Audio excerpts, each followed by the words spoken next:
Baik, bisa diceritakan bagaimana kronologi hilangnya dari Mbah Ngasmin ini, rekan Agus?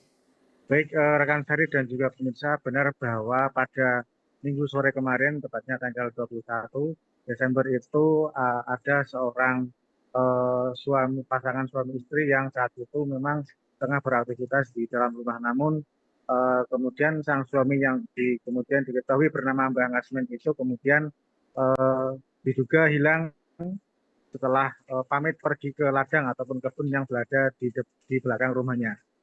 Dari istrinya yaitu Taremnya saat ini juga belum mengetahui di mana keberadaan sang suami karena memang sejak minggu kemarin dan hingga hari ini memang belum ada ataupun belum ada tanda-tanda ditemukannya sang suami. Dan dari informasi yang kami himpun dari BPBD memang mengatakan bahwa suami suami yang bernama Ngasmen itu memang eh, pertama kali memang hendak pamit ke kebun yang berada di belakang rumah, tepatnya di desa Jatipurwo, Kecamatan Rawasari.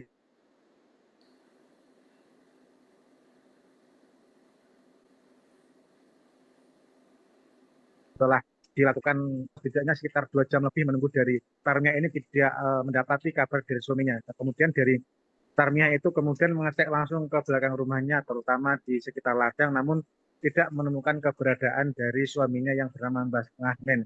Jadi Mbah Ngahmen ini sudah berusia sekitar 80 tahun dan 80 tahun ya, dan sudah masuk dalam kategori lansia. Namun memang saat hilang memang Mbah Ngasmin ini berjalan sambil membawa tekan ataupun tongkat yang digunakan sebagai alat bantu untuk berjalan, sehingga memang kita tidak sampai saat ini juga belum mengetahui apakah Mbah Ngasmin ini hilang tercebur ke sungai atau kemana, karena memang di dekat rumahnya dari Mbah Ngasmin atau Ibu Tarwe itu juga ada sungai Kalikuto yang mana itu berbatasan langsung dengan wilayah di daerah Kecamatan Gringsing, Kabupaten Kendal. Jadi ini adalah perbatasan antara daerah Gringsing dan juga daerah Kendal, tepatnya di Rawasari. Dan waktu hilang juga Ibu Tarwiyah sempat menemukan sepasang sandal yang tergeletak di kebun. Dan akan penemuan hal itu kemudian dari Ibu Tarwiyah melaporkan kejadian itu kepada pemerintah desa setempat dan juga kemudian langsung diteruskan ke kepolisian dan juga BPBD untuk dilakukan pencarian. Baik, lalu bagaimana upaya pencarian hilangnya Mbah Ngasmin ini, rekan Agus?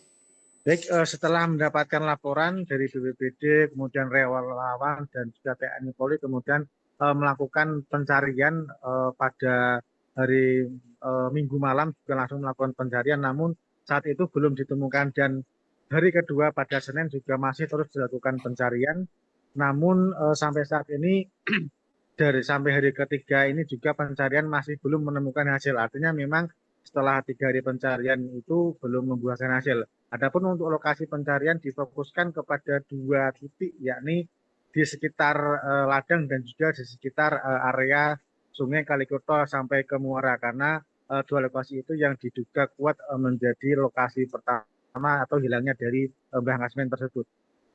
Baik, lalu bagaimana kondisi terkini dari kasus ini sendiri, rekan Agus? Baik, untuk informasi terbaru yang kami dapatkan dari BPB Kendal, memang pada siang tadi memang masih dilakukan pencarian, terutama ketika pada pagi hari tadi sekitar pukul 8 tim BPBD sudah berkumpul di lokasi, kemudian apel bersama untuk melakukan pencarian. Dan pencarian pada hari ini juga dilakukan dengan berbagai instansi ataupun pihak yang terlibat, dan kemudian juga ada penambahan alat perahu dan juga kemudian mengerahkan tim K9 atau anjing penetak dari Basarnas dan juga milik kepolisian.